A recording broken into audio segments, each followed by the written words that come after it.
Hello everyone, and welcome to Business Bootcamp's newest video on the introduction to management. By the end of the video, you should be able to understand the basics of management, including the different types of organizations, what a SWOT analysis is, the basic functions of management, ethics, social responsibility, and leadership. Now let's begin. One of the first subtopics under management is organizational structure. There are three different types of org structures. Those include sole proprietorship, limited liability corporation, and corporation. Sole proprietorship is the simplest form of a business. All the expenses, debts, liabilities, and losses are subject to the owner. Then next, a limited liability corporation provides a flexible structure, which means that the members are not personally held liable for the company's debts. And then finally, a corporation, a company or group of people which are recognized by the court of law as one person or entity, which means that any consumers could sue the corporation and each owner would not be liable, but the corporation as a whole would be liable. The next topic is SWOT analysis.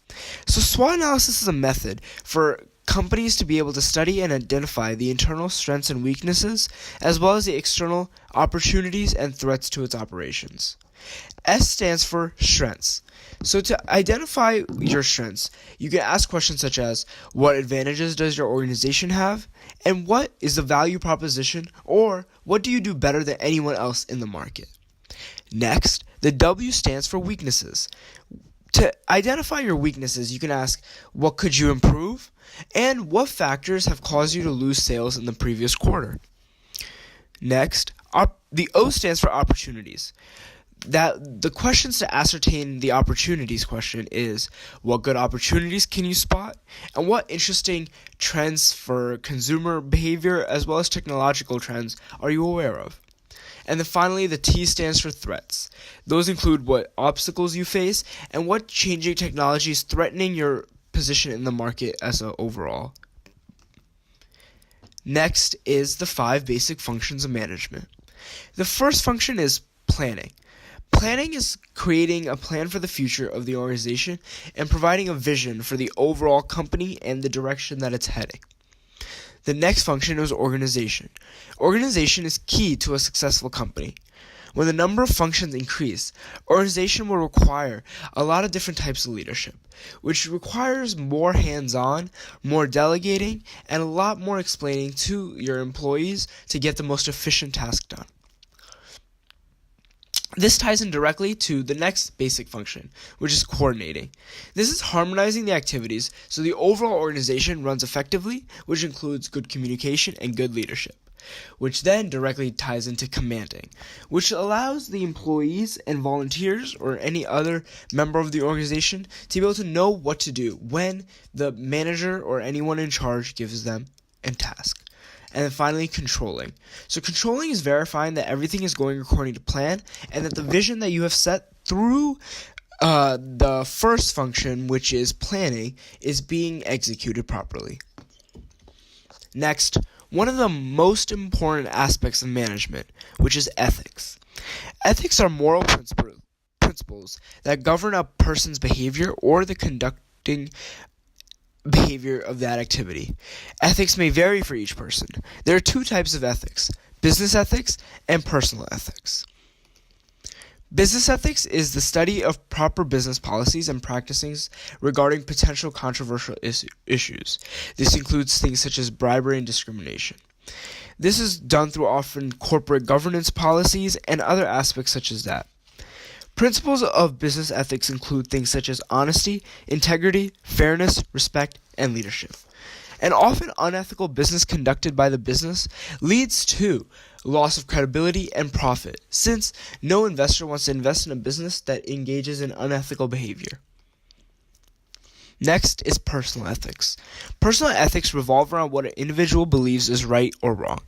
As I mentioned before, every person has a different set of ethical values. Those values can be influenced by one's childhood, later life experiences, religion, and the idea of others around you. Morality also falls under ethics. Morality is what society believes is right or wrong. Each country has a different set of moral values compared to other countries, same with different communities, like even your local town, your school, and the local area around you. However, not everyone of that country or the local community has to believe the same thing, just that the majority of the population believes those set of beliefs. Next is social responsibility. Social responsibility is an ethical framework that suggests that an individual or organization has an obligation to act for the benefit of the society at large. It is a duty that everyone must fulfill in order to maintain an equal balance between the economy and ecosystems. This often leads to things such as helping the environment, capping pollution, and other things like that. In business aspects, one of the biggest things for social responsibility is CSR, or corporate social responsibility. This is when corporations take responsibility for their effects on environments and social well-being. Many large corporations can leave a negative impact on the environment, such as oil spills, air pollutions, deforestations, and other harmful effects.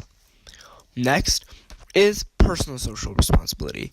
This includes doing to others what you would like others to do to you, recognizing how your behavior affects others and how it's really impacting your community. And most of all, it's holding yourself accountable for your actions. You want to own up to what you have done and take full responsibility and change it to better the entire community. One aspect of having personal social responsibility is creating a nonprofit organization to provide food to those who need it. And finally, the last subtopic. This is leadership. To be a good leader, public speaking and time management is most important. To be a good public speaker, you need to know your audience when you're speaking. You should also utilize the 3 C's. You have to be clear, concise, and consistent when talking. Also, leaders must know how to develop a powerful voice when talking. Also, nonverbal communication is extremely effective. When you're listening to a speaker, if the speaker is whispering and has his arms crossed, you will never be really interested in the topic. But if the speaker is walking around, talking very loudly with his arms open and receptive, you're much more likely to be able to connect to the speaker. And lastly, leaders are action-oriented when speaking. They know how to engage the audience and encourage them to take action as well as absorb the material that they're saying. Good leaders also know how to manage their time well. A good way to manage your time well is to set up the workspace.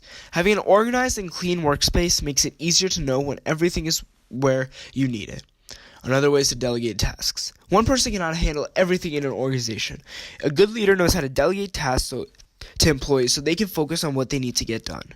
But most importantly, by delegating tasks, you're not only getting your own work done, but you're helping grow young leadership in the employees and helping foster skills that are necessary. Lists are also extremely helpful. Lists such as a to-do list make things more organized, and it's easier for you to see every task that you need to get done. And finally, scheduling. Scheduling also helps with time management. Small tasks can be easily forgotten, so by writing every task that needs to be done with the time, it will never be forgotten. Thank you so much for watching. In review, today you learned about the many aspects of management that encompass the different types of organizations, what a SWOT analysis is, the basic functions of management, ethics, social responsibility, and leadership. For more information about Business Bootcamp and other videos, and our classes, and even more topics that relate to finance, management, human resources, or marketing, you can visit us at our website, www.businessbootcamp101.org. Thank you for watching, and see you next time.